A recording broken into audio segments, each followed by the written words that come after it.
c'est Tati.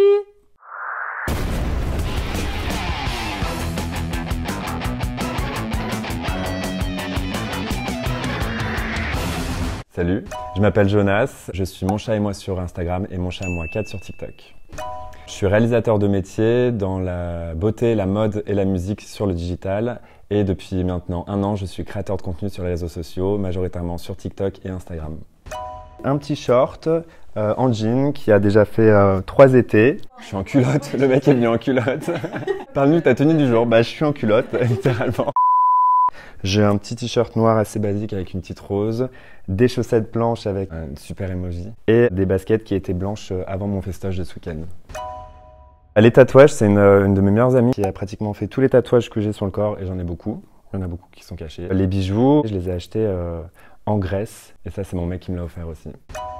Je pense que j'ai un style plutôt basique, casual. J'aime bien porter du noir, que je préfère rester très très simple. Mais j'ai quand même des moments de lumière dans ma vie sur certains événements, pour des festoches, pour des soirées où je mets un peu plus de couleurs et que je suis un peu plus en lumière. Tati Martine, c'est mon premier personnage. Son style, je dirais qu'il est plutôt BCBG chic, un petit peu rétro, pin-up. Marie-Clotilde, c'est tout l'inverse. C'est ostentatoire, c'est too much, c'est coloré, c'est fluo et sexy et près du corps. Je peux quand même dire que leur garde-robe, c'est 2 énormes caisses qui sont sous mon lit, remplies de poussière à côté de mon sac de perruque. C'est un vrai bordel. Désolé bébé. Je suis chaud. Martine, je dirais que c'est une jupe crayon pin-up à motif Vichy. On ne peut pas ne pas parler de son crop top fluo assorti au compteur Linky. Il est juste... Ou dit noir, dit noir. Je dirais les couleurs. J'ai beaucoup de mal à porter de la couleur. Il y a aussi mon chien, bien évidemment, qui me tâche tout le temps. Je trouve qu'on est beaucoup plus sexy en noir, donc j'aime bien me plaire quand je m'habille. Leur garde-robe complète, des robes, des jupes. Et ça me permet aussi de porter des choses que je ne porterais pas dans la vie. Les faux ongles, c'est juste exceptionnel. Sauf les faux ongles d'Afida et de Marie-Clotilde qui sont juste comme ça et c'est un calvaire. Déjà, moi, je me suis fait connaître pendant le premier confinement où j'ai animé des shows sur mon balcon, donc pour divertir mes voisins. J'arrive pas trop à poser un mot là-dessus, si c'est des transformations, si c'est du déguisement. Pour moi, certes, c'est des personnages, mais c'est aussi une façon de s'exprimer différemment et d'être une autre personne. De ne pas être que le Jonas que vous voyez aujourd'hui, d'être qui on veut en fait. C'est cette espèce de sentiment de liberté. J'ai toujours été inspiré par les femmes. Je trouve que la femme devrait être célébrée. Ayant grandi avec 2 grandes sœurs, ma mère ultra présente, ma grand-mère ultra présente aussi. Pour moi, la femme est une beauté infinie. Vraiment, vive les femmes. Être libre, me réveiller en étant Ariana Grande, me coucher en étant Jonas, me réveiller le surlendemain en étant Tina Turner. Je m'offre cette liberté d'être qui j'ai envie d'être, le temps d'une vidéo. Ma communauté déjà merci à vous, c'est juste incroyable, vraiment je reçois tellement d'amour depuis 1 an et demi, c'est un espèce de cercle vertueux qui me rend tellement heureux. J'ai commencé les balcons pour être plus heureux dans ma vie, pour être plus en phase avec moi et j'ai été très vite en contact avec des gens qui me renvoyaient leur bonheur. Et au-delà du rire, c'est vraiment de l'amour. Déjà, je suis membre actif de la communauté LGBTQIA+.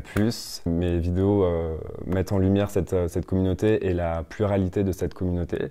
Globalement, lutter contre toutes les inégalités, donc créer une communauté bienveillante, safe et ouverte à tout le monde. Yes! Non. Si, je suis un grand complexé. Je suis quelqu'un qui est déjà ultra timide. J'ai eu pas mal de phobies sociales et le fait justement de faire ces vidéos, ça m'aide à rencontrer les gens et à aller de l'avant et à prendre sur moi en me disant que tu es Jonas et c'est pas si terrible que ça en fait finalement. Faut les embrasser ces complexes, c'est ce qui nous rend beaux et ce qui nous rend uniques. Je dirais peut-être mon regard, je pense qu'il est assez expressif et je trouve ça cool. Pour moi ça veut un peu rien dire, cette expression avoir du style, pour moi c'est plus au niveau de la personnalité, du charisme, de l'aura de la personne. Je suis très branché énergie avec les gens, c'est pas le vêtement qui va faire qui tu es, qui va définir qui tu es, c'est plutôt toi qui va devenir lumière avec ton habit de lumière. Ton habit de panthère.